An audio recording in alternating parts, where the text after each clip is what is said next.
Carrying in a minute. I'm purging right now, so feel free to listen in.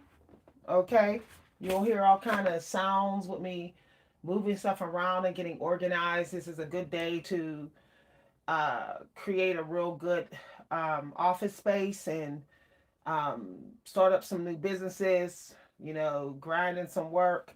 But yeah, I tried to do this video on this channel, but somehow I posted on my other channel about being quietly quitted it. So some of y'all got somebody that's been quietly quitting you and they've been manipulating your energy so you think that they aren't. So for some of y'all, it's an actual company, a business, a resource, or it's a person that's known you for a while. Okay. Just using you for resources. They're actually not really trying to um, deal with you in a deeper way or even really acknowledge you. Okay. Somebody's underrating you, but they're gonna find out the hard way. For some of y'all, the relationship that you're in is actually short term. Okay. The person think that they're quietly quitting you, or the boss or the company think they're quietly quitting you, but they're going to suffer a heavy loss. Basically, they're going to look foolish. They're going to feel like they made a big mistake by quietly quitting you. They're going to find out within 2 years that they made a mistake. And 3 years at the max. And it's going to be like, wow, you know. There's going to be a lot of people that was with this company or this family group. They're going to be shocked. Okay, you're going to shock somebody in about 3 years at the most. They're going to start to become semi-shocked within 9 months. Like they just cannot believe that you're succeeding and they quietly quitted you. But the creator has a way of checking people's energy. They're gonna learn the hard way. Thought they can use you up, and really wasn't respecting you. If you don't know who's gonna be checked for how they did you, just go ahead and look at the big picture. Like if you have an online business, just check the analytics. You'll see. Or if you're in a relationship, just like mind dump or journal about your relationship. You'll see. Okay? You'll see that actions haven't been matching words. You'll see that there's been too much micro giving. Like it's been breadcrumbing you, but making you think that it's not. Okay? It's like always having you halfway to the finish line and then blocking you every time. If you stand back and look at the big picture, you'll see that's been happening in some area of your life. It's almost time to leave a job once and for all. Okay? You might actually need to just pretty much just pack light and just roll because it's quietly quitting you and you're just being harvested. So once you get a stable job or another job that you like, okay, it's important to go after a job now that you like. It has to be a job that you love or don't even take it. Okay, because a job that you love, you're not going to quit. You're going to respect the money. It's hard to respect the money of a job that's toxic, that doesn't respect you. That means the money coming through ain't even for you. That's deep though, right? So, it's a good time. I say within a week, or you need to look at your email and see if there's any job opportunities already being promoted to you. And there could be a job in your email box already that is destined to be yours. Okay? So you want to bet on that. If you're not sure what's been wasting your time, you need to investigate. Look over your bank account. Get your bank statement and seeing what has been a waste of your money. Like it could be stuff that you subscribe to that you haven't really been using. Okay, it's time to like quit it. It could be for some of y'all, it could be gym memberships. or some sort of a health plan that just isn't benefit for you. Or it could be like somebody that you date. They could be just toxic. They could have been toxic the entire time. But you know, maybe you was optimistic, so you look past their toxicity. But it's time to, like, you know, cut the cord. So I'm in here trying to clean up things. I think I'm gonna clean my. I think I'm gonna wash this desk first before I even put anything back on it. Okay. Feel free to listen in. I got so much stuff on this desk.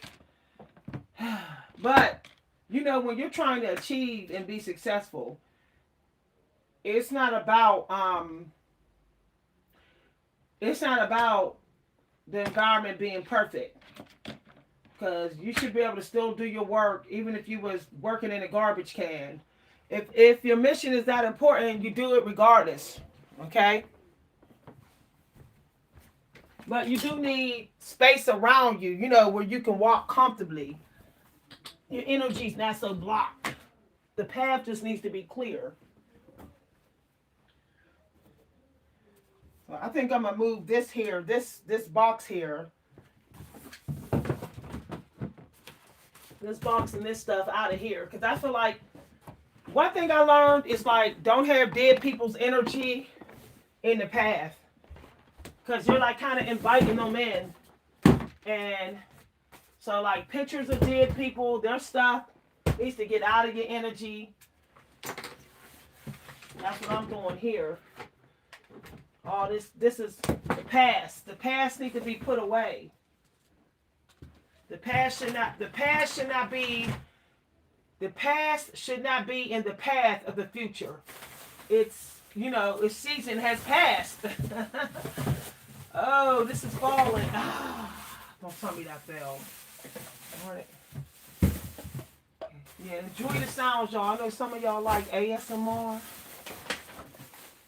sounds.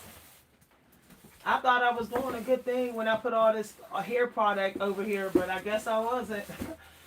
It just goes to show.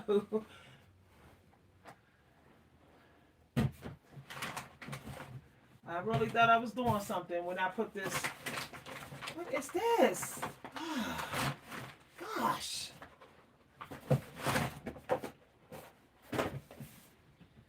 I cleaned out one room and now this room has gotten junky. Thought I was doing something. You know what? This needs to go down in the living room, man. That's going back downstairs. Yeah. Y'all, I don't even want to be still unless it's time to take a nap. I don't like how when you be still, it seems like your life be still. Like, stuff gets frozen. Like, stillness is like something just like for rest, not because of laziness. I think people being still for laziness, living in denial, saying that's not why, knowing damn well they got unfinished stuff, but sitting up there saying that's not why. I am trying to strategize. I have this big container here. I'm trying to strategize what to use this for, y'all. It's like, I think I've been... Okay. I'm going to have to make a big decision here.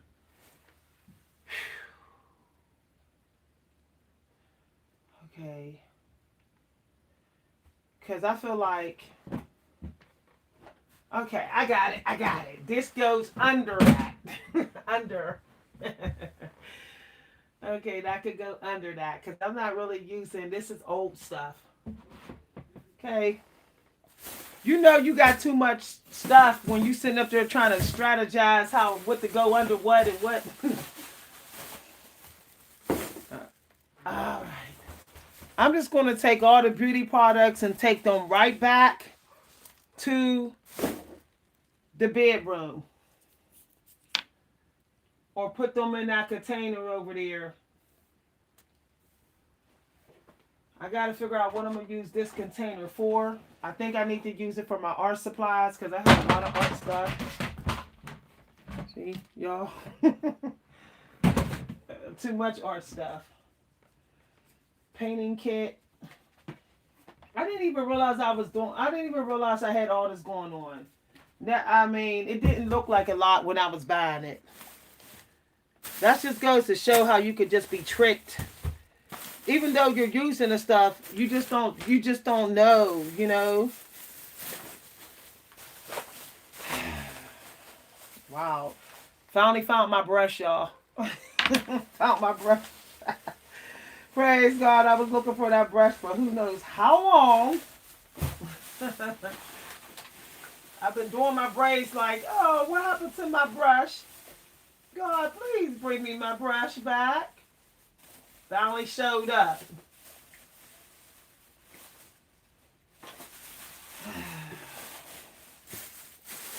Okay, it's... My problem is I don't know how, I be forgetting that I can put stuff in bags, inside of other bags. I be forgetting about that, and then I end up having too much stuff taking up space. So we're not gonna do that no more. No more taking up space. I just don't know how. You know, when you're trying to take care of yourself, you don't even see how far you're going. You be like, how did it get this far? Like, when did I buy all this stuff? Like, woo, I really went in this hard. And then you be like, I'm gonna have to do something with my. This is why I don't like. This is why I like to go to. This is why I like to go to the hair salon, because when you're doing it all yourself, that means your home is turning into a hair salon. All those products. Keep on doing our own hair and all that. Like, I don't think God meant for that, because now we see all the product. Now I got my products down to 2 baskets. 2. Praise God. That's not a lot, y'all. I see people on YouTube with like whole walls full of products. It's like, woo, child. When you gonna stop having all them products? I'm getting back into roller setting my hair too. Like, back in the 1950s, everybody was like, roller set, roller set, roller set. You know, that's pretty much all they did. Roller set, pin the hair, roller set. And I think that is such a simplified hairdo that actually protects your hair from breakage. I think that's why their hair was thriving so much. They was just roller setting it. I don't know why we stopped roller setting our hair. Like, well, how did we get to this point where we're doing all these different styles like this? You know? There's so many different styles you can do with a roller set. You know, just using your hairpins and stuff. But I guess, you know, we too busy old-fashioned. Why does it have to be old-fashioned? Why does anything got to be outdated? Oh, who said that? Like, who said things is outdated? Like, how did that even come about that something's outdated? Random strangers telling us stuff is outdated. That just goes to show. Y'all, I'm going back to the roller sets. I don't have time. Roller set your hair. You pretty much can use that hairstyle for like 2 weeks. Pin it in all different kind of ways. Add some little accessories to it, and it's easy. And keep it moving. There's no job, there's no employer that's going to say they don't want to hire you all because of a roller set. Hi, everybody. Yeah, I put my roller set stuff right to the front. Period. I'm sick of braids. I don't know if y'all sick of them. I'm sick of them. It doesn't matter who braided the hair, how the hair is braided. I feel like that, like the hair is so, my hair is so soft and fragile that it's just like not safe to braid my hair. You know, like my hair just starts to break. So I'm just going to do finger coils and roller sets from now on. Roller set the hair before bed. And keep it going. Put my scarf on and be done with it. 2 whole weeks. I asked the stylist, how long does a roller set you last on natural hair? She said it can last 2 weeks because your hair is not hot pressed. You're not gonna. It's not easy to sweat the curls out. I said, praise God. Hi, everybody. Hope y'all enjoying the sounds. I think I'm gonna start doing ASMR. Because I'm liking the sounds and I'm the one doing the sounds. Go figure. I'm sitting up here liking it and I'm doing it. Am I the only one to have junk baskets where it's like, I don't know if I want to throw out this stuff? Am I the only one that got them kind of baskets? That's a junk. Ooh, junk. Okay, that's a junk basket. I don't know what happened just now, but that fell. Hi, everybody. I don't even want to do my self-care yet until I get organized. I don't feel comfortable doing self-care and entering a cluttered room. It's like, ew. I need the room to feel decluttered before I will go and walk in there. Even though I could go in the master bedroom. The master bedroom is like straight up spacious and nothing in there really. It's very organized. It's my Empress room. This is my Empress room, meaning this is my personal room. The Empress always have her own room. This room is like too much. Dang. It's like 3 dressing rooms in one room. I don't even know how I got like this. The traffic in here was so bad that I tried to shampoo the carpets and it didn't even work. I don't even know what to do. I just shampooed this carpet like 3 times and it's like, I'm good. I'm like, okay, you're good. I'm gonna have to throw a throw rug down then. I'm gonna get me a throw rug in here, then it's going to really be good.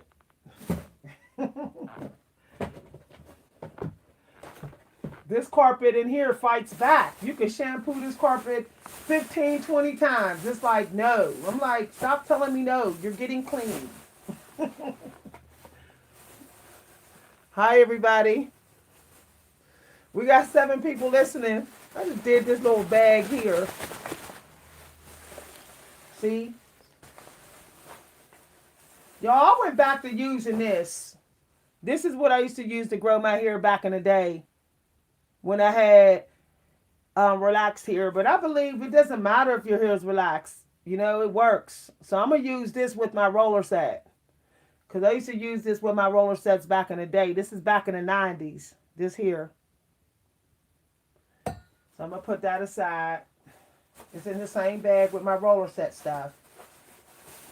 Moisturize my hair with that. Then add the curl cream. You know, the curl mousse. I'm going to put the hair lotion in, then the mousse, and then roller set it. It's going to be good. Okay. I managed to get this hair stuff down to 2 bags. So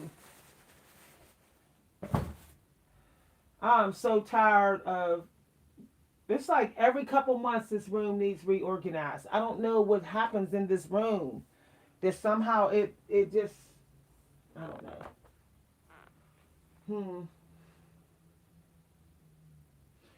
I'm about to surrender all my electronics that I'm not using.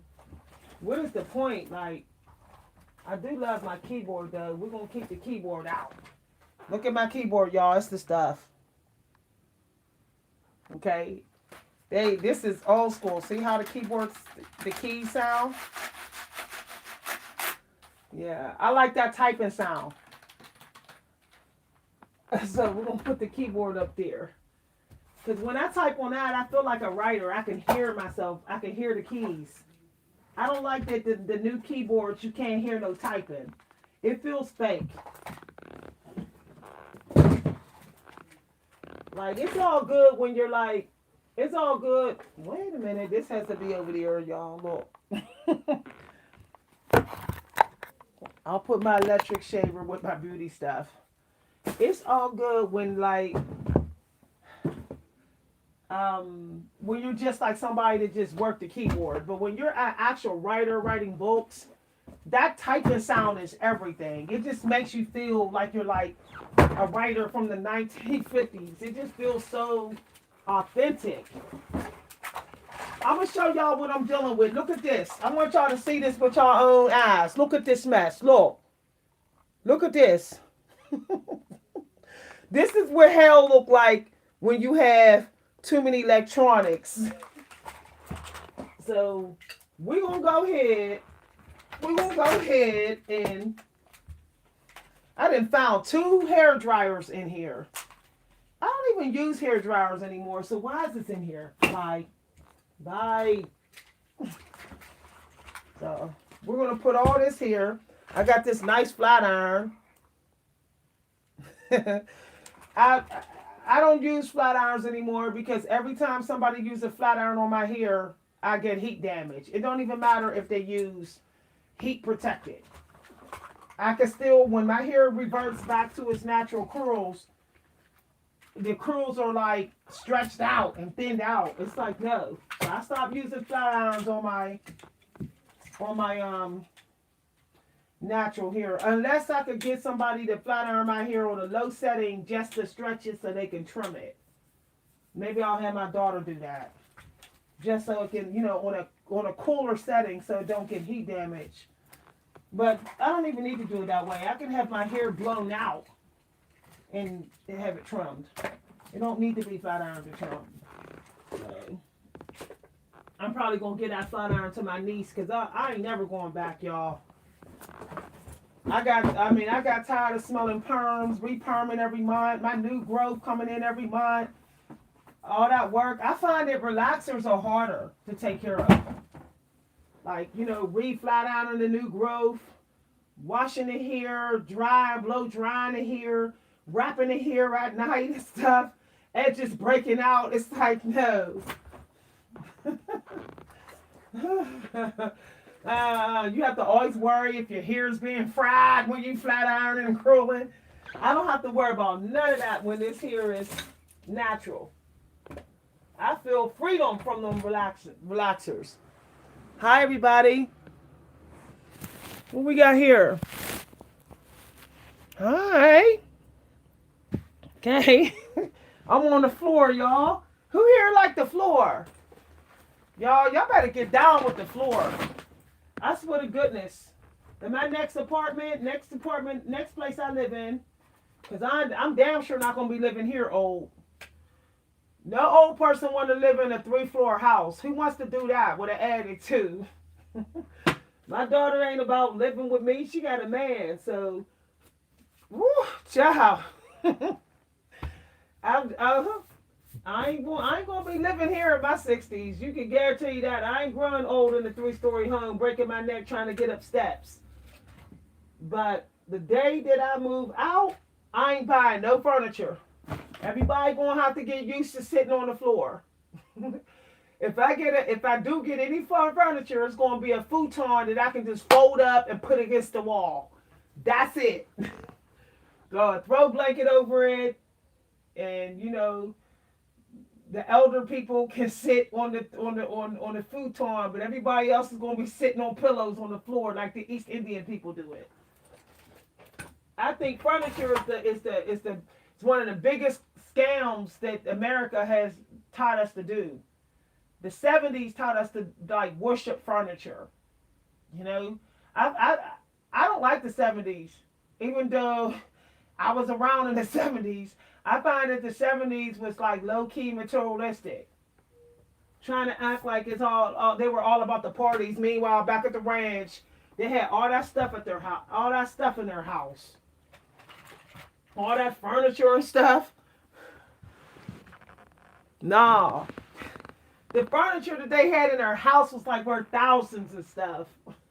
So like, what for? Just to have a bunch of leeches over at your house? Like, why do people buy all this furniture? You got a bunch of kids?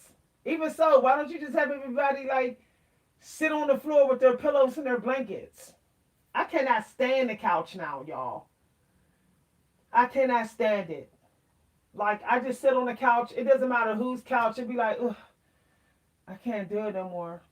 Once you get used to being on the floor, you'll see just how uncomfortable a couch really is. Like how it's been messing up your back the whole time. Like, if I sit on the couch now for a week, my back is hurting by the end of that week. It don't even matter what couch I'm on. If I lay on it, sit on it, it really does force you to not care about your posture. When you sit on the floor, you have no choice but to be mindful of your posture. I love the floor now. Now I know why my daughter's always on the floor. My daughter was like, I can't do couches, Mom. My back. Look what I found. I found a massage kit. Look at this, y'all. It's a massage kit. Never used. My problem is I don't know anybody who likes massages. I'm a massager. I love the massage, but just people be like, so a lot of people are insecure. That's why they be like, no, I'm good. I'm good. They take 10 minutes. They have you do them for 10 minutes, and then they be like, no, I'm good. Like, you're insecure. Shoot. If somebody offered to massage me, they'll be like, can I stop? Because I'll be like, keep going. They'll be massaging me for 2 hours. Y'all, I'll be offering to take care of people. They be like, nah, I'm good. I'll be like, why is everybody like trying to prove that they can make it out here on their own? Like, why don't you just take advantage of it like to help? You know? I wonder how we got this far where people are just trying to prove they can make it out here by themselves. It's like, did they even hear Maya Angelou's poem? Nobody can make it out here alone. Look what I found, y'all. I found some nail filers that are cute. Okay. I got this beautiful, if y'all could see this kit, y'all would be shocked. I don't even want to show it because it's so beautiful. It's a old-fashioned quill writing pen kit. I manifested this. I literally thought about this quill writing pen for like months, and then somebody bought it. That just goes to show you got to be careful what you think about. Okay, let's see what's in this box. I got some stuff in this box. This Monticello box. Oh, let's see. Do y'all want to see what's in the box? Y'all want to see what's in the box? Beautiful stuff. A beautiful pen holder. This expensive pen somebody bought me. Y'all can't see it, but it's made of genuine wood. The pen is. Let's see what this is.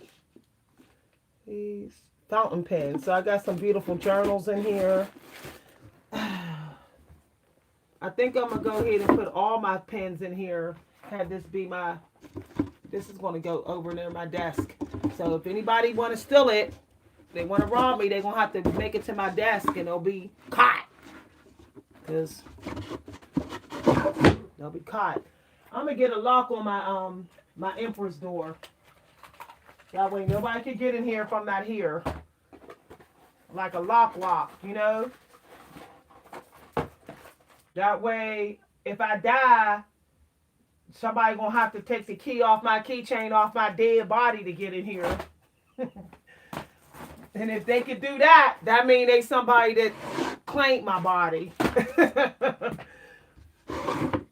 That's how we gotta do it, y'all. Lock up your stuff and be like, only person that can get to my stuff is somebody that actually claim my damn body. If you're going all the way down to the morgue to claim my body, okay, and you agree that you're gonna bury me, then you get the key. People need to put that in their will. Nobody get the key. Nobody get the key to my stuff until they bury me. People be like getting people's stuff and didn't even bury them yet. It'd be crazy, like going up in people's houses. It's like, no, you go in the house, the title policy, but no, their private possessions is worth money. Nobody get access to that till the burial's done. But nowadays, people be like rummaging through people's house and their body ain't even in the ground yet. It's like, dang. It's wild. It's like I didn't see funeral after funeral this happened. Like 4 or 5 days before the person is even in the ground, people are like shopping in somebody's house.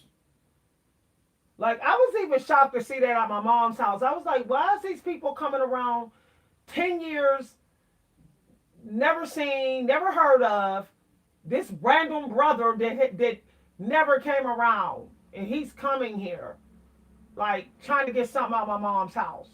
Because my mom had beautiful crystal, beautiful things. They know she was a diva, so they like, oh, I'm coming to shop. But it's like, did you do anything at her funeral? Did you even bring flowers? Oh, the funeral didn't happen yet, and you here shopping. Woo! It's crazy. When my daughter's grandmother died, everybody just sat in the kitchen like grieving, you know what I mean? Like they was like, didn't nobody even like, let me see what I could get. Now I do have to admit, my one in-law was in here, and I'm like, why is she even in the house by herself? The woman ain't even in the ground yet. And I noticed like my daughter's grandmother's jewelry was gone. Like there was no jewelry. There was no jewelry in her magnificent vanity set. Like she has a vanity set that's like for a rich person. And I was like, where's all her jewelry? So I said, oh, okay, before her body was even in the ground, they came here and raided her jewelry. As if they're automatically entitled to it over flesh and blood. Like they didn't even care if my daughter got any of the jewelry. Like she only got 2 granddaughters only. They didn't even care if my daughter got any dowry. They just like raided it. And they didn't want the house because they didn't want to pay for the renovations. But they wanted the jewelry though. Like I noticed even her fine silverware was like missing in action. I'm like, this woman had money, at one point in time. Where's her fine silver and all that? Like, that's just crazy that people think you don't notice that they vulturized somebody's house before their body was in the ground. But I didn't say nothing, though. I was like, okay. They think I don't know what they did. Why is they even in here? Like, nobody should even be running through somebody's house but to find a title policy or a will. They shouldn't be rummaging through their valuable things. They're not even in the ground. Why is that normalized? Telling you no lie. When my dad died, I was like, I'm not even going there. Because as soon as they heard he died, they done went through his house. And then his brother going to come to the hospital. My uncle going to be like, just so you know, there's nothing in his house. There's nothing in there. I said, I'm sure there isn't. Y'all done went through it while he in here dying. While he in the hospital dying on his last death day, y'all in there going through his stuff, making sure his daughter's got nothing. And you wonder why we stay away from y'all. And y'all supposed to be Christian. Aren't you a minister? Why the heck you let everybody in his house rummaging through his stuff before his daughters got there?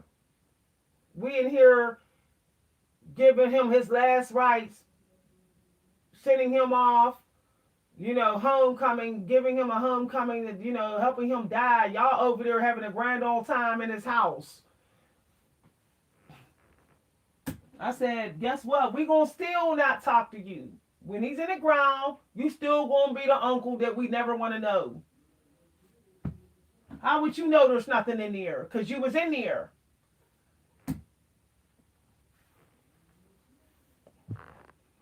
I was in my dad's house before. I know he had furniture. I know for a fact that my dad had nice jewelry. He used to wear this really big jade ring on his finger. They think we never saw my dad. They think we never saw our dad. My dad wore genuine jewelry on his fingers. I seen it months before he died. Why was he in the hospital with none of that? Where did his jewelry go? Like where? What happened to all the photographs and stuff? I'm sure he had in there. Like, where did they go? Hell up out of here. Dang, they just went. I mean, the man didn't even take his last breath and they was in there shopping. Telling you no lie. I told my daughter, she said, Mom, the day you die, she said, I'm sending the sheriff to that house to lock it down. I said, you damn sure better. Soon as I take my last breath. First of all, lock the door, take my key. Take my key, I told her. She said, I'm sending the sheriff there to padlock the door. Now, these vultures, they don't care about my dead body, then they're not getting in.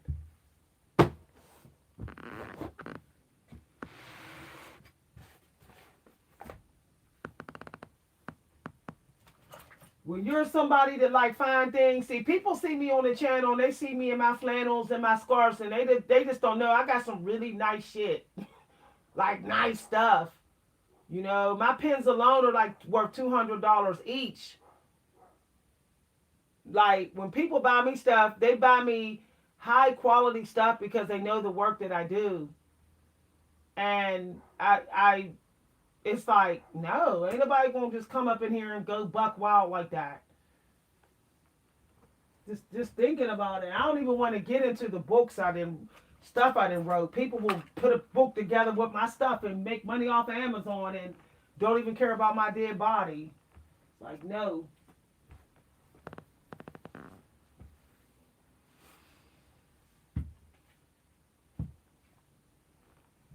Like, I'm not trying to brag or anything, but the day I die, it's going to be a heavy loss because I know so much. Like, I know a lot of spiritual stuff and my writing skills and the way I can write, it's going to be a hit to the black community, you know? I be asking God, I be like, God, please let me live long so the minorities can really benefit from the stuff that I know, my ascension level.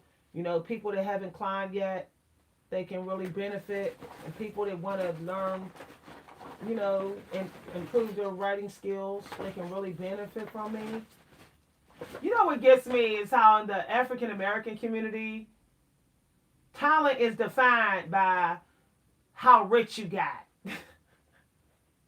And that's like really shocking because there's so many white, talented, you know, successful as far as talent, white people, and they didn't die with money to burn.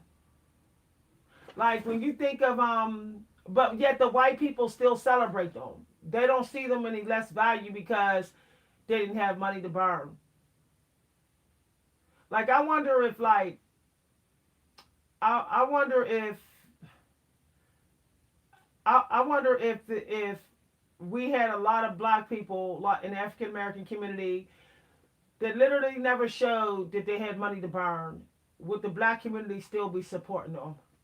Like, if they just always just showed their talents and they just like fake like they ain't had no money or fake like they didn't have mansions and stuff, would the black people still be like praising them? I'm just saying, y'all, just random thoughts, y'all, random thoughts. We praise, we celebrate materialism over talent. And that's like, wow, y'all. It's straight up wow. I mean, what's his name that was the tap dancer I forget his name. The famous tap dancer, the black guy. He died like he had no money when he died, but like it's so funny that when he wasn't like showing that he had a lot of money, the black community turned against him. But when he was getting all famous and getting a lot of money, it's like they was all cheering him on. That's sad. When he wasn't all like over publicized, when he started to struggle and faced a lot of discrimination, the black community didn't even celebrate him no more. I'm wondering how did we get to that point, like, you know. Hi everybody.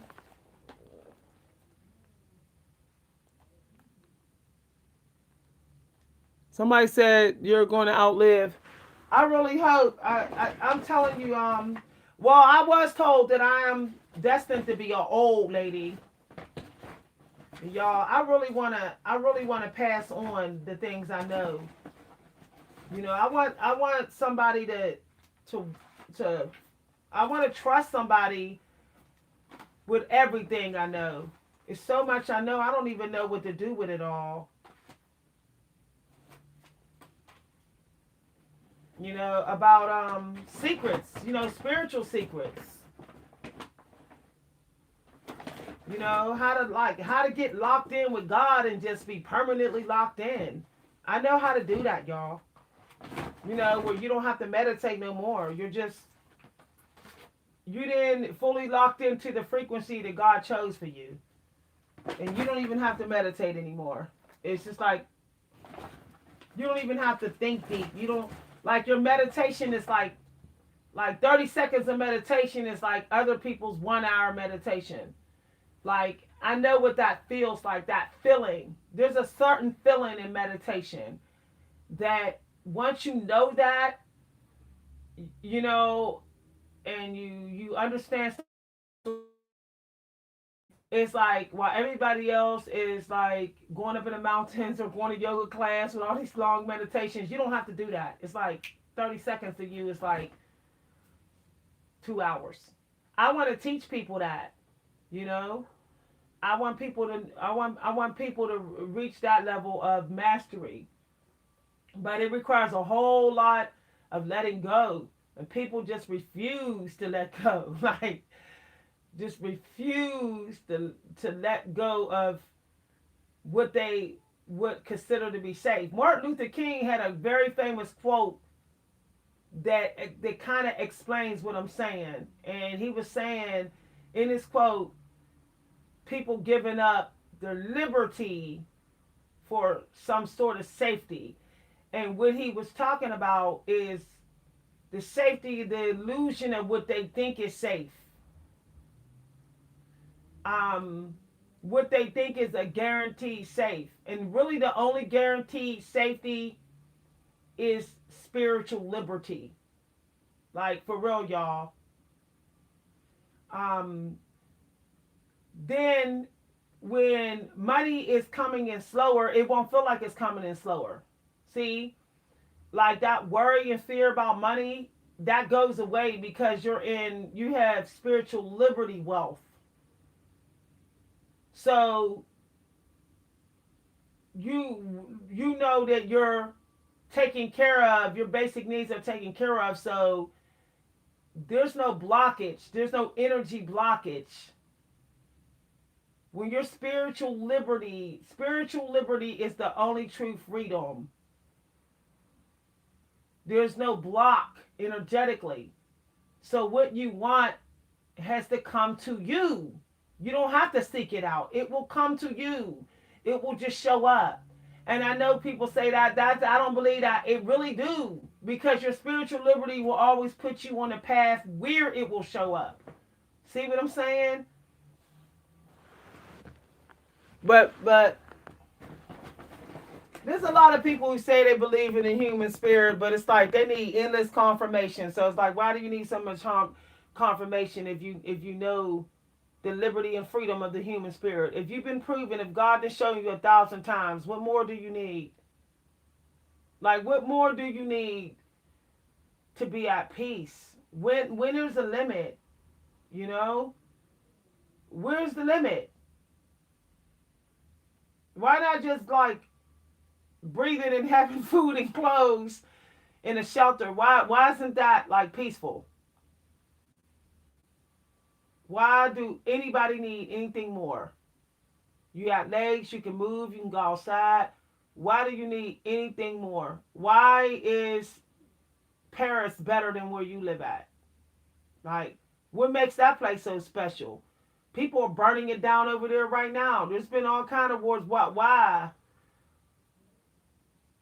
Like, how much chasing grass is greener do people need to do to realize that it's never greener? It's just never greener. The only greener is quiet, peace, and spiritual liberty. That's the only green. You can switch partners, you can switch jobs or whatever, but if it don't give you spiritual liberty and peace, then it's not greener. It's not even green. Y'all, this is real, man. This is so real.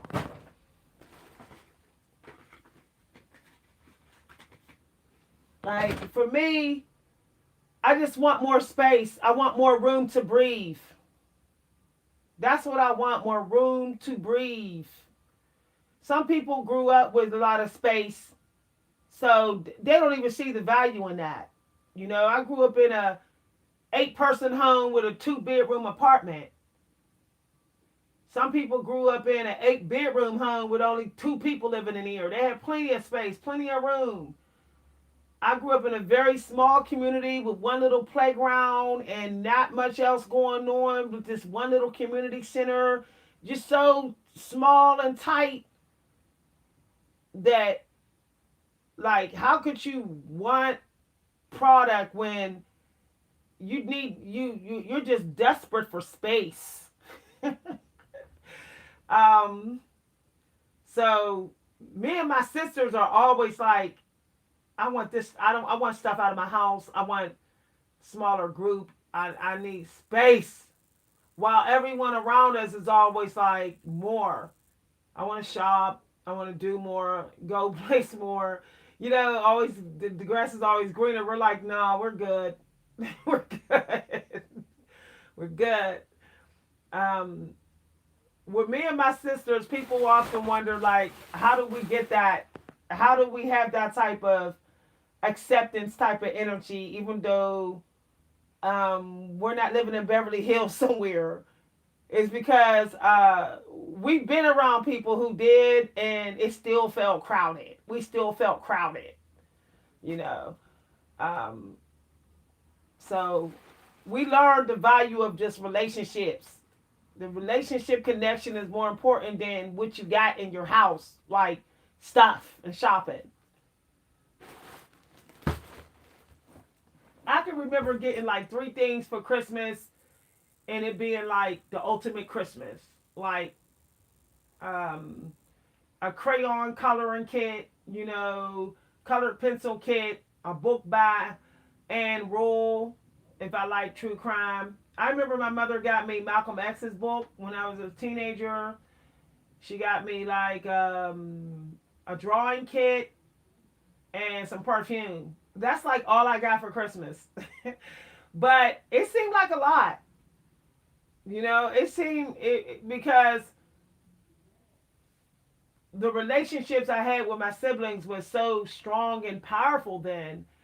You know, we weren't dealing with death and we were so tightly knitted that that product really wasn't such a big deal. It wasn't like bigger than us.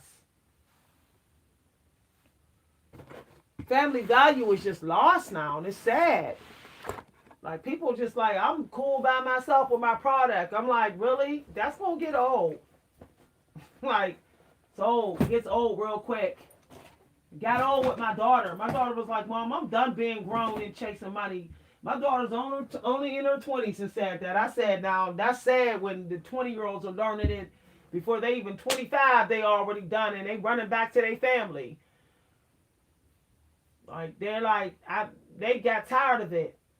The world is just too heavy, the energy too heavy that like just like trying to keep up in the matrix is like, no, I'm tired of that. And 3 years in, I'm already tired of it. I'm gonna just go back to family values and have some peace. My daughter came over last week and she brought old school wine coolers, right? The kind we drank in the 90s. It was like $3.99 for six. You know, people would be like, "Oh, that's ghetto," champagne, or that's cheap. But it's funny, it didn't taste cheap. And it just was so nostalgic when she brought it over. And I said, some things never grow old. And I said, I used to drink these when I was your age. And we both had one, and we just kind of like laid there and watched this like we watched like Stephen King, something throwback. We had some throwback drinks. We just kicking it. We wasn't talking about politics. We wasn't talking about toxic jobs or toxic booze or whatever. We just was like old school kicking it.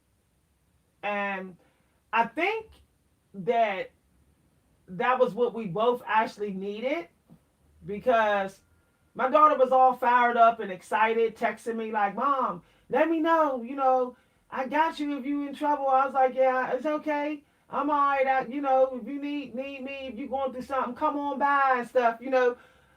I really think that like just kicking it with each other, like will get us, like that's how you start to really wake up from this matrix. But people are not kicking it with each other.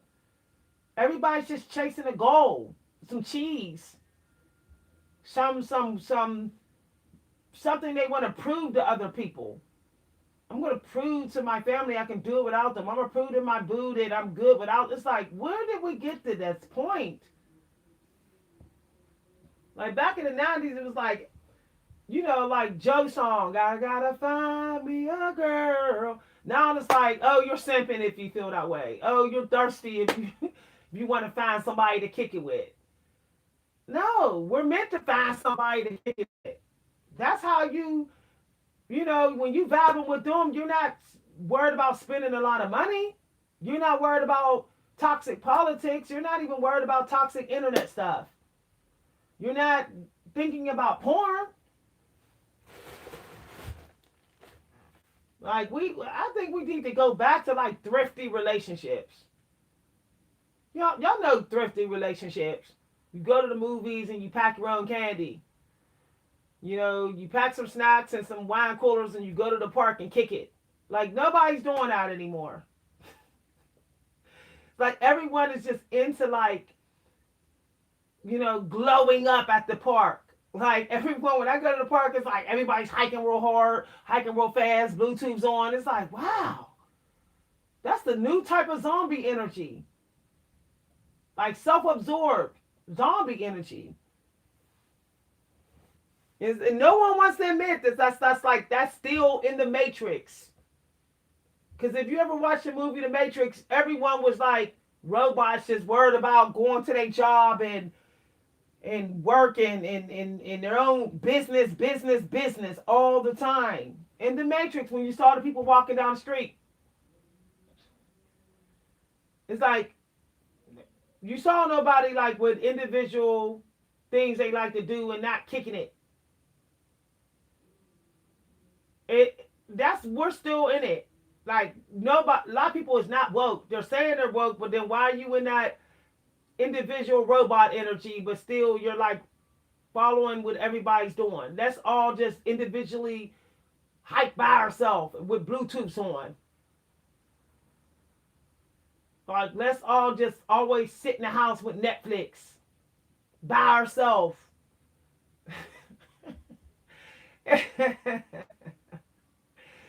Y'all, it's just wow.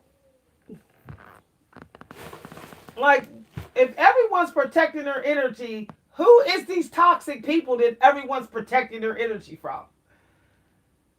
Like, that means some people who are saying they're protecting their energy, they're toxic. They're toxic too. Like, there's a worldwide thing where it's trending Protect your energy. Protect it. Isolate yourself. Be by yourself. An eagle should fly alone. Go on your own. Like everyone's on this journey to Mecca by themselves every day. Like, okay, then who's toxic then? Who triggered this journey to Mecca? No. A lot of finger pointing. Finger pointing. I accept people's toxicity and whatever. They can be whatever they want. Why we gotta cut them off? Are they robbing and stealing? Are they insulting us? Are they ripping us off? Are they tearing us down? No, if they ain't doing that, I don't care. They want to be all braggadocious and showy. You know, whatever. I don't care. Yeah, it could get toxic, but they're not directly harming me, so I don't care. They want to talk about money all the time. Go right ahead. They ain't taking from me.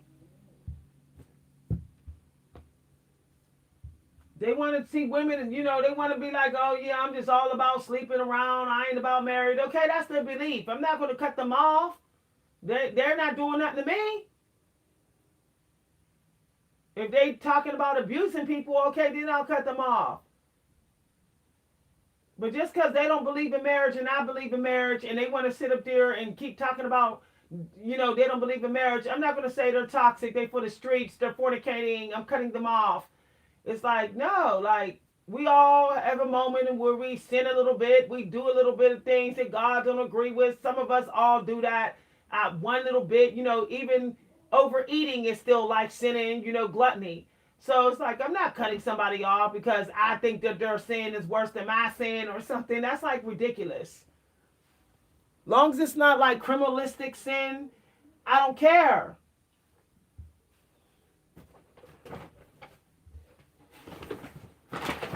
I had somebody today that was like being real critical. I was cleaning. I said, look, you got somebody in here cleaning. You got somebody in here always willing to clean and help that likes, purging and organizing and cleaning surfaces. Instead of sitting there being critical and trying to tell them how to do it, how you would do it, just have gratitude. Okay? Because you could be somebody living alone with nobody to help you clean. Like, look at it like that. I said, do you want to be somebody living in a house that somebody don't want to try to clean? Not everybody signing up to clean an antique house, a generational home. Not everybody want to do that. Especially when it's not exactly theirs. It's their child. And people can say, oh yeah, it's still your child. That don't mean my daughter going to go.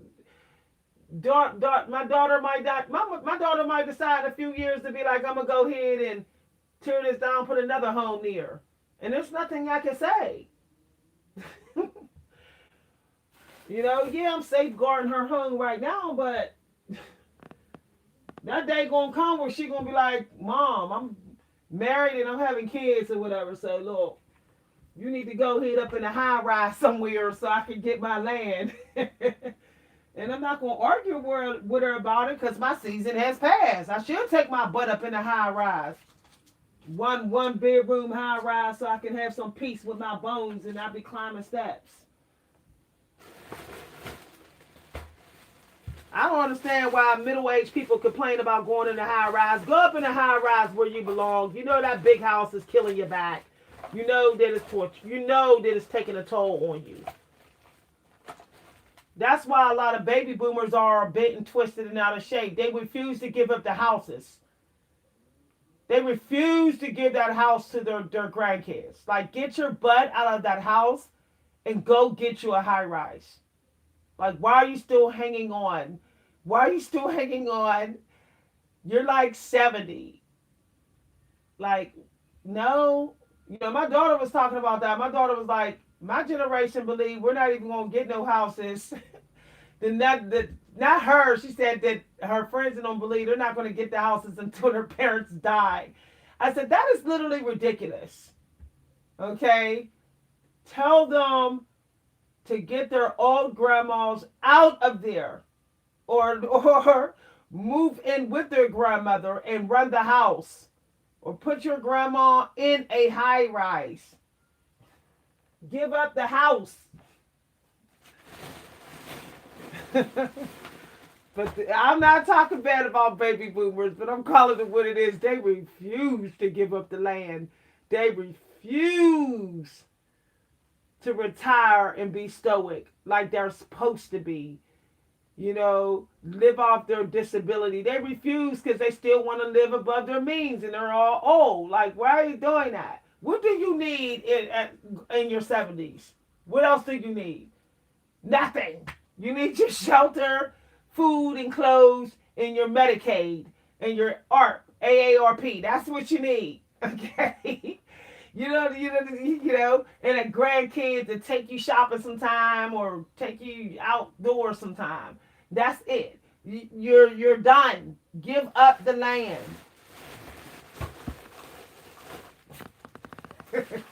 But they won't though. They won't. I refuse.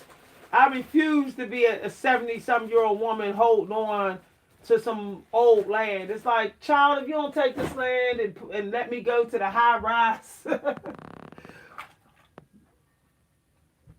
That's what my mother did. My mother basically got rid of a lot of her stuff, a lot of her property, and then she moved right into like a high rise.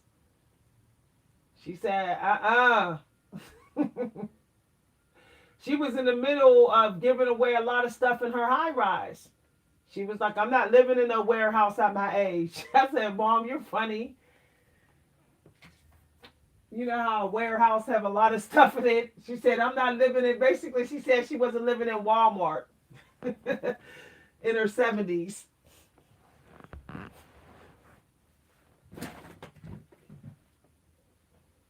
Okay, y'all. It looks like this is starting to get a little bit more organized. I really think I need to keep this out of sight though, because I feel like the box is so nice that somebody will be like, ooh, I know there's some nice stuff in here if they happen to get in here. So out of sight, out of mind. So, I'm going to put, I don't think it will fit. Oh, it fitted. Praise God. That actually fitted in here. Okay. Thinking if there's anything else that can go in this box. I actually have 2 bags to take out to the garbage. This bag right here. All that going in the garbage.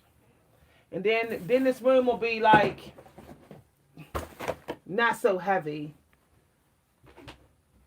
Okay. I know some of y'all came for the sounds. I know y'all like the ASMR videos. I think I'm gonna start doing I think I'm gonna start me a channel where people can hear sounds, during purge season. Cause some people, they don't got nothing to purge. Look what I have in this room, y'all, which is dangerous. See this?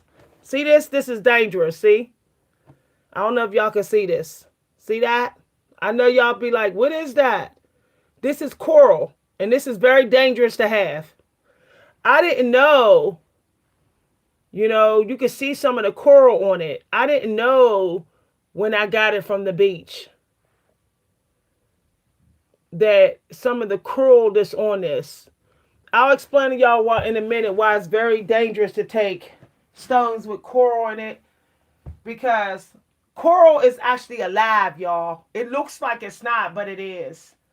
And if you handle it wrong or it overheats, it thinks you're attacking it. Okay? And then it'll put some sort of chemical in the air to attack you back. And it can actually kill you. Like, there's a story of a guy who boiled some coal. He caught himself trying to destroy it.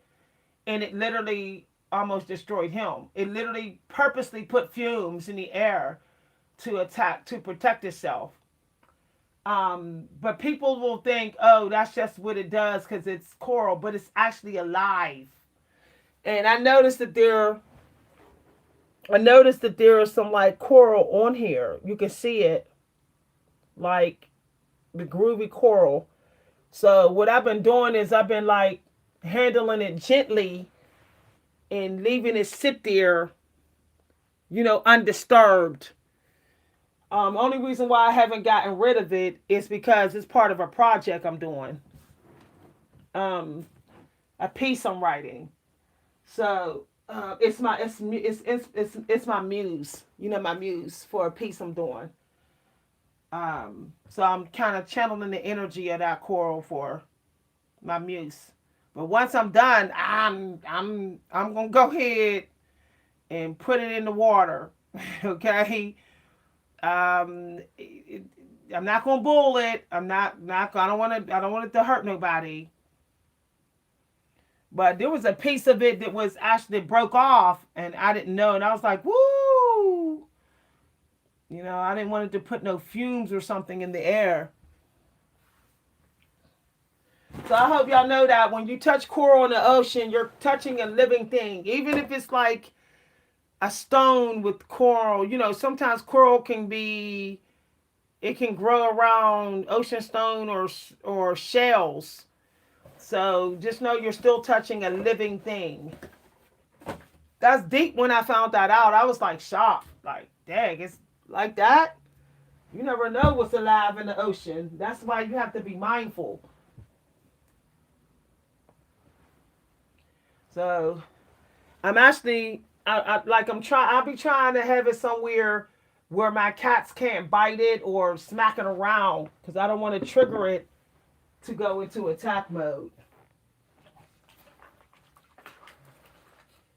You won't even like smell the chemicals. You'll just start to get real sick and it'll feel like somebody poisoned you. That's the thing. Like you can't sense the chemicals they put in the air.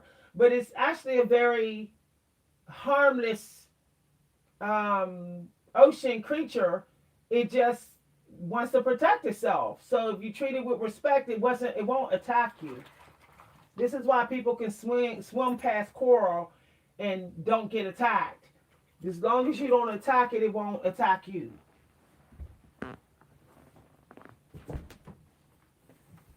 But some people they think they can treat anything. They say, "Oh, this is nothing but some stone or something," and then they end up getting the attack of whatever it is that they thought they can just. I just found my other charger. Praise God. I was looking for that charger. Y'all, I gotta find somewhere to put these electronics, y'all. This is crazy. I don't even know what to do with this stuff. I know people are like, why would you keep something that's alive in your room? Because artists do stuff like that.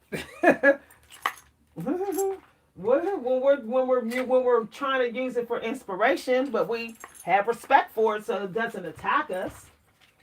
You would not believe the poem that I'm writing, the prosy poem piece that I'm writing. The first draft is just phenomenal.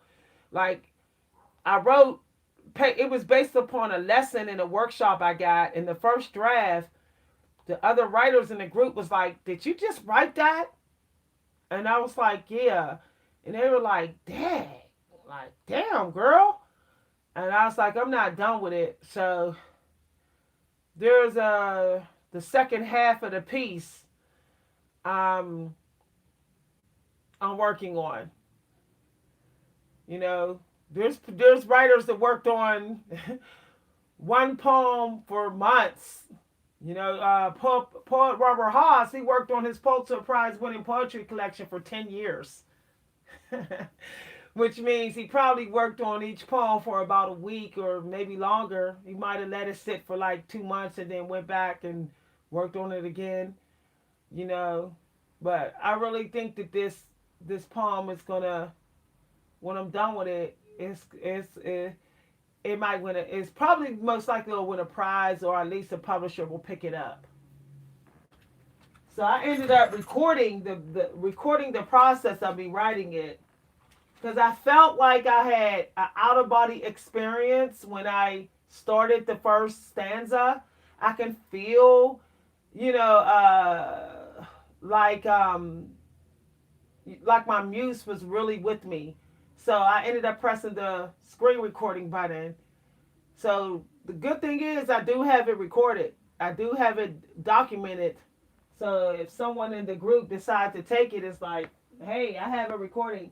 Date it.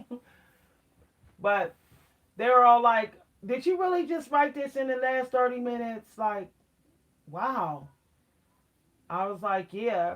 And I held on to this coral for like, this coral's been with me since 2015. And just over the last year, my muse felt a special connection to it. But every time I felt like I wanted to get rid of the coral, I felt like I couldn't do it, as if it was speaking to me metaphysically, and that there was a season it was going to manifest creatively in my life. So I just kept it. That's about 10 years I kept that coral. That coral has been in this room for 10 years. About that, y'all. About that, y'all.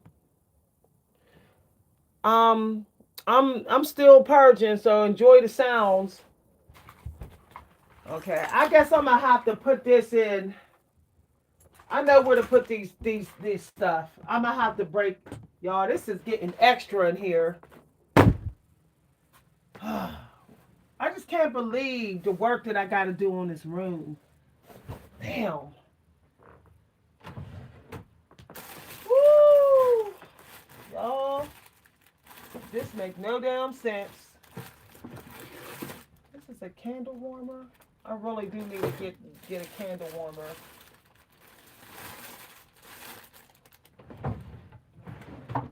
Okay, I found I could put these in the drawer here. Telling you no lie. I know when I die, I'm gonna tell my family members, take all the valuable stuff and have an estate sale. Literally just say estate sale. Everything must go. Take all the expensive stuff and just take my laptops, take my technology, take my expensive, take all my jewelry, take what you want and take what is expensive and have an estate sale on everything else. Don't even bother to drop anything off at the Goodwill. Just spend like a good month, estate sale, and then after the place is pretty empty, then go ahead and rent your truck in. But I think that once I hit 65, y'all, once I get up in my 60s, I'm just gonna go ahead and have my own estate sale. I think that everybody, when they get in their 60s, early 60s, it's time to do a Swedish cleaning. Like it start to be preparation for your death. A lot of people don't want to do that though because they're like, oh, that's thinking about my death. But it's like you do got to think like that because, you know, people drop dead in their 60s all the time. All the time. Normally, a lot of people that drop dead in their 60s normally like over 65. So it's like by 60, it's like time for Swedish cleaning. You know, how much can I get rid of so my family ain't burdened by me, burdened by my stuff.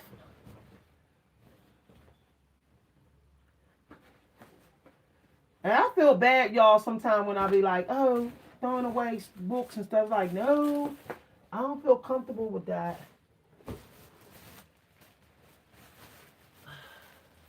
I got so much stuff that I need to just take to the. Yeah, this bag, I got a bag here full of stuff. Goodness gracious. I really don't want the path that, I don't want nothing in this path no more. So, that stuff, I'm dropping that off at the, into the thrift bin tomorrow. And that bag's going out to the garbage for the week. Photo album is dead people. Because I got dead people in this photo album. It's like, no, they can't be in here. You know, keeping photographs around in your spiritual space, you could be bringing it back, the dead back. You want them to move on and get out your energy. You want to let them go. So photographs need to be kept like in a dining room cabinet or a living room cabinet for people to look at. That's where the dead belong. Okay, the dead belong in those rooms, not in your not where you create. They say never conjure where you create. When you keep dead people's stuff, it's still kind of a way of conjuring, which is also why I'm going anything that feels like it can conjure is going to be taken out this room. Okay? Yeah. If I find anything in here. Because the spiritual energy alone can block you. You know, earthbound spiritual energy. Earthbound spiritual energy can be leeches. They could be leeches too, energy leeches.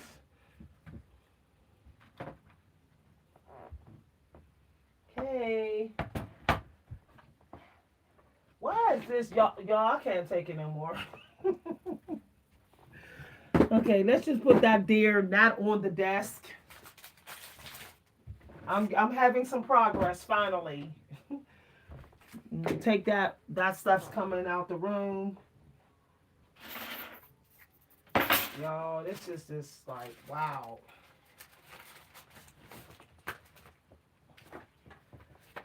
Whew. I want to be able to come in here at night and be like, yeah, I got it covered. The energy feels, you know. It don't, like, you don't gotta have the room be one thing, but everything needs its own place. So basically, clothes with clothes, even if you're living in one room, clothes with clothes, beauty products with beauty products. It has to be, it's not organized if everything don't have its own place. Like your room, even your creative room has to be set up like Walmart. You know, when you go to Walmart, you know what hours for each stuff. It has to be the same. Like jewelry, no. Okay. Beauty products need its own stuff, own station. Clothes, I'm just tossing clothes over to the bag, where it's at least where it's belonging, and I can always sort through the clothes.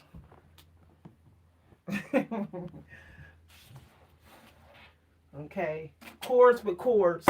See how I just threw that cord over there? I can always go and sort it and rearrange it, but it at least has to be in its own place where it belongs.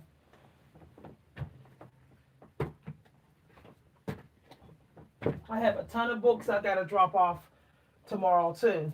I think every Sunday we need to just like run some stuff to the Goodwill. Like drop off every Sunday. I think it's refreshing. You start Monday off. Look at Halsey. Halsey then came in here and stood on top of me. Hi, Bobot. Hi. Yeah, you come see me? Yeah. Hi. Thank you for the hip rub. You miss me? He's sitting here looking at me and talking. You miss Mama? Hi, Bobot. I love you.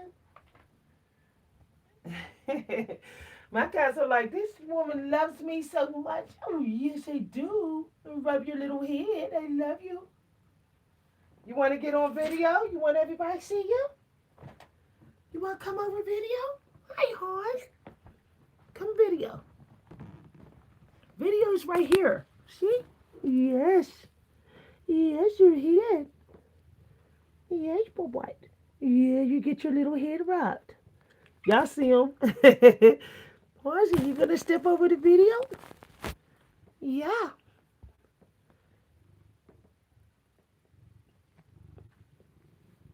You know, mama. What do you want? What is this? Somebody's doing graduation thingy? What? Oh, y'all, I forgot. My daughter bought me this just recently, though. Look at this beautiful bag, y'all. It's cute. Look at this bag, y'all. This purse. And then my little makeup bag. My birthday present. So let me put this over here. I'm about to say somebody's graduation stuff is in here. Beauty stuff go with beauty stuff. Hi, well, what? You want to get on video? You want to get back on video? Mm-hmm. You want everybody to see you? Come on.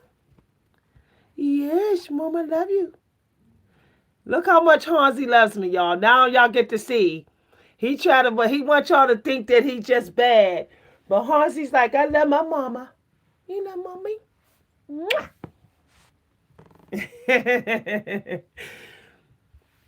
You can come again? You can come here with mommy.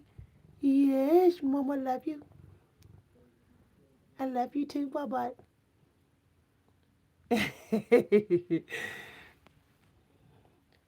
Hi, everybody. Yes, yes. Kitty love. I like kitty love. Yes, mama love you. Yes, mommy do. You said, what's going on with mom? I ain't seen mom in an hour. You ain't seen mom in an hour. You want me to give you some treats? You want treats, see, bye-bye? Oh, it cut off. I had to switch chargers. But somebody say, oh, he is so cute that he steals the show and you love him so much. Yes, I do. Hey, Hansi, you gonna come back in and steal the show? You come in again? Yes. Yes, you coming? I love you. Hi, Bye-bye. Somebody said, oh, he's so cute that he steals the show. Yes, I do. Yes, Hansi. Hi, Bye-bye. You want your back rubbed? You say, oh, Mom, I feel good. You say, oh, Mom, I feel good. Huh? It feel good? Yes. Yes. Kitty love. The kitty love is good. Yes, Bye-bye. He wants me to rub his back too. You want to lay down and get your backy rubbed too? Yes, kitty love. Look at her. She's like, Mom, rub my tail too. You want belly rub? You want your feet-beats? Your feet-beats? You want me to rub your belly? What's going on? You want free massages? You want massages? Yeah. Mommy love you. You being spoiled. You want me to get off live video and spoil you, huh? You want me to get off live video and spoil you? Ozzy?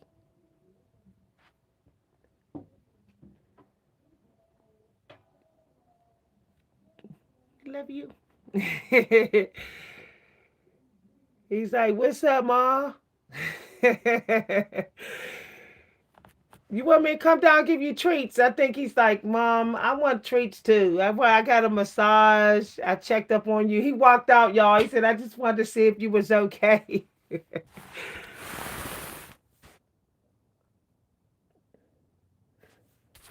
Yes. My cats get petted all day long. All day long. I got a lot of making up to do. I worked a lot with my first cat. I didn't know, I was just learning how to take care of a pet, and I didn't realize that cats get lonely when you work a lot.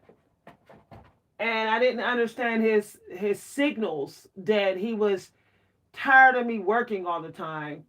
And it wasn't until he got old that I realized um, I just worked a little bit too much in his younger years. So ever since then, I've been really, giving a lot of love to my cats I have now, understanding that, you know, um, animals need more love than we think they do. Just because they can't say we I need love, don't mean they don't.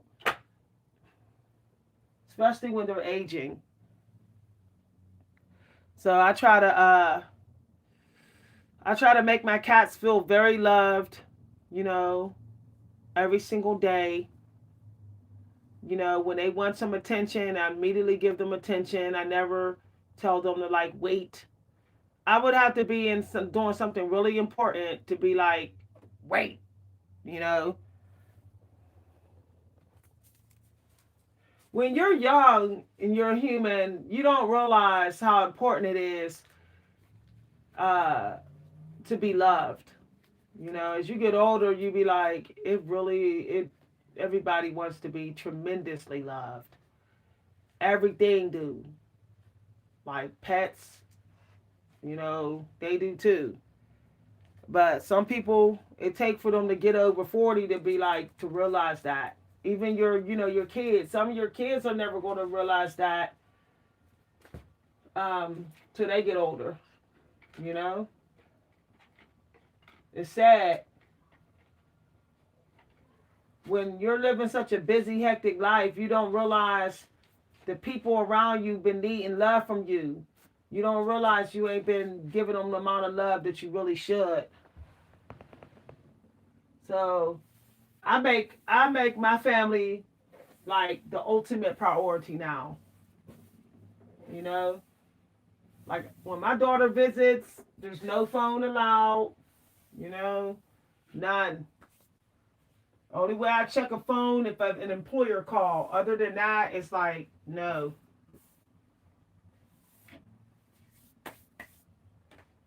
I be calling my daughter like family time. Remember? Because I know one day she gonna get older and be like, damn, I ain't even. If only I had known how important it is to like, you know. No, I know. Better late than never, but why wait till late? You know, why wait? I had no regrets with my parents because I showed up. I have some siblings who have regrets. They weren't showing up. They weren't showing up. And death is final, you know? It's like, you know, they're like, damn, I wish I would have seen her more. I'm like, well, I had a wake up call. I had a wake up call when my cat died, my oldest cat. I said I shouldn't have been working so much like I was when my oldest cat really needed me, you know. Hi, Hans, you're back. Hansy's back. Hi, Bubba. You didn't came back in here. You wanted me to follow you. Did you want Mama to follow you? Hansy, you went extra, Bubba. I stay talking. Little do people know, cats actually love to be talked to. If you look up certain breeds, it says sociable. Hansi is actually pretty sociable. If you catch him in the morning, he never stops talking. You're a morning talker? Yeah. See how he said yeah. Yeah, you talky. You talky in the morning? Hansi?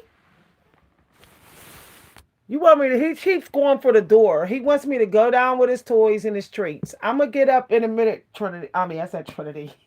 He reminds me of my daughter sometimes. So busy. My daughter's a busybody. Hansi, Bubba,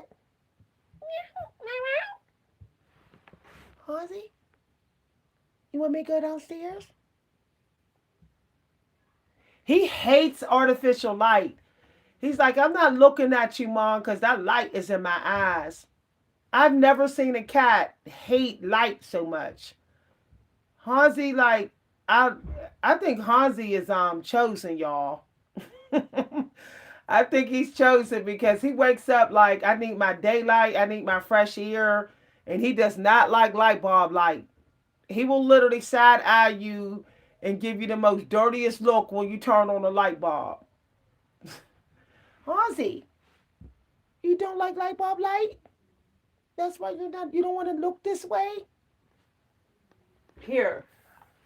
What if I do this? Oh, now you're staring, huh?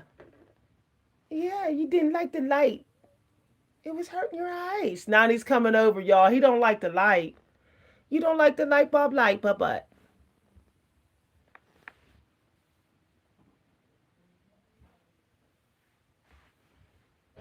Cats are very sensitive to fake light. I don't know if y'all know that. It gives them a headache. Light bulb light give some cats a headache. Why do you think as soon as you have the room dark, they'll go in there and lay down and then relax and chill? Especially if you have just a candle lit, they love it. Because they're nocturnal, because cats are nocturnal, they really don't mess with that light bulb stuff. They like low light rooms. If you ever notice when you see like even cats in the jungle, they look miserable when it's like they don't have no shade. When they don't have a tree to sit under, they look miserable. It looks like their eyes hurt. I think because their eyes like can see in like multiple dimensions and they can see us in multiple ways. I think that's why they can't take all the fractal artificial light. Okay, y'all, I'm gonna wash my desk down here. I turned the light down. I'm gonna let some artificial light in. I'm gonna let some natural light in here. Hawsey. Little Kai came, y'all. He know the call. That's their call. He know when I'm calling them. You want to get in the window? You want window light? Come on. Yeah. Try the window light. Here. Dear. Hans, I have to take Hansi to the vet. Cause as soon as you pick him up, he's like, I think he has like something wrong. His back hurt. Cause he always wants his back rubbed. Your back hurt? Does it hurt, bud? Yeah, see, he's all hunched up now. Your back. Yeah, bud.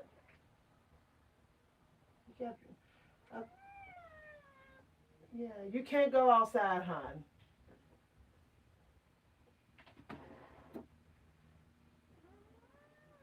Yeah, see, every time I touch his back in that one spot, he goes, you need a chiropractor or something, honey. I'm going to have to maybe take you to the vet to have your back checked. I think something might have happened to Hansi's back when he was living outdoors. Because he jumped from like a really high window.